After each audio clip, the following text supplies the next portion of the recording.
Hi everyone, and thanks for tuning in again to Winston Parrish Images. Today we're going to talk about black and white conversions in Photoshop. Now, this is a subject that we could go on forever because there are a million different ways to convert photos to black and white. But I'm just going to show you two methods today and we'll compare them. Not using any special actions or features or add-ons, it's just right within any version of Photoshop that you have, and it's a feature called Match Color and another feature called Black and White. So today we're starting with a beautiful image of a model from a photo shoot that I did a while back with a McLaren P1 supercar. I'll show you just a couple pictures of that setup. This was done at a big studio in Atlanta.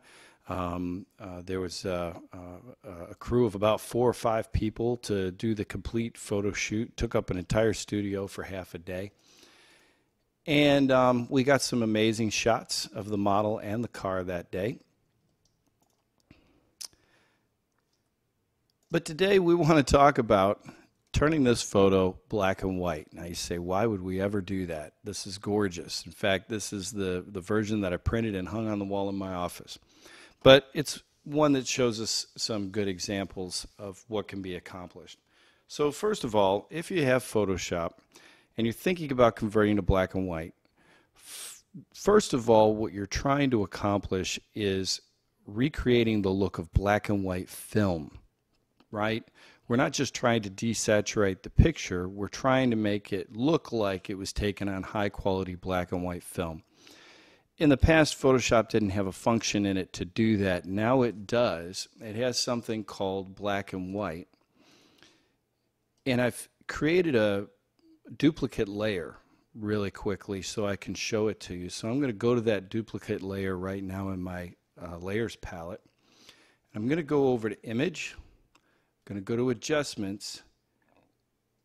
And I'm going to choose black and white. Now, as soon as I click on this, it's going to turn the image black and white and bring up a bunch of adjustment sliders. Okay, there we go. Now, Photoshop has automatically decided what it would like to see. Now, you have a lot of choices over here. I would leave all of these colors alone. I will explain maybe in another video why all these colors are here. People think that a black and white image lacks color. It does not. It has a lot of different color tints in it, and as you can see, Photoshop is using a specific recipe to create this black and white image. We'll just briefly introduce the drop-down menu over here where some things are carried over from the photography world. You see blue filter, green filter, red filter, yellow filter. The filter blocks out the wavelengths of the color that it's describing. So if you have a red filter, it's going to block out red. So we had a red car. Let's click on that. Now we have a white car because it's blocking the wavelength of that color. So if you were taking a picture, say, of a green field, you might use the green filter to get rid of too much dark tones in your greens. But let's go ahead and go back to our default because I want to be able to compare this. So let's say OK. Now we're going to go back to our background layer. We're going to turn off the black and white layer. So this is our original image. I want to show you another way to get black and white images depending on the look that you're looking for. So it's a feature called Match Color. Let's start first of all by showing you where it is. Again, you go to Image and Adjustments. We're going to go all the way almost to the bottom to Match Color. Now let's ignore these tools here for a moment and let's look down here. It says Source. This is where we're going to take the color profile of another image and apply it to our image. So I'm going to close this for a second and show you what I'm talking about. I've chosen an image.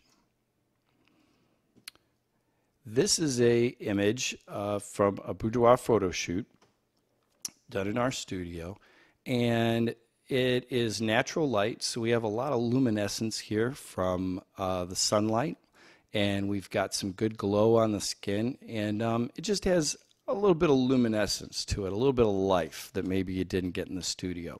So what you want to do is you want to open this image, just leave it open. Let's go back to our image. Again, go to Image. We're going to go to Adjustments, Match Color. Now back down where it said Source, we're going to choose that picture. Now as soon as I choose that picture, it's going to change our main picture and it's going to look ugly, so brace yourself. Alright, so it has applied it, but we get to make a little bit of an adjustment. As you can see, it's blown out all of these highlights just crazy.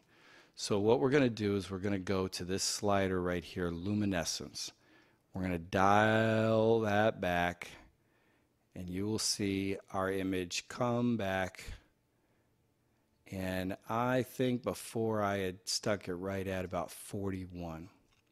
So now what we have is a black and white image with the color profile of another great image that we had taken before. Has a little bit more life to it. So let's compare it. Let's look at Photoshop's black and white conversion. It's good. It looks black and white. It's a little on the dark side, and we could fix that in our adjustment layer. And then this is the one that that we just did by matching the color. Again, the Photoshop version, our version. I guess I can toggle between them like that. Photoshop's black and white, our color match black and white. I think they're both good. They're two different ways that you can do black and white in Photoshop. In part 2, I'm going to show you how to do black and white conversions with an amazing preset add-on that you can put into Photoshop called Replichrome. Replichrome is made by a company called Totally Rad, and I really encourage you to watch part 2, and please subscribe to my channel so I'll keep making more videos. Thanks for watching.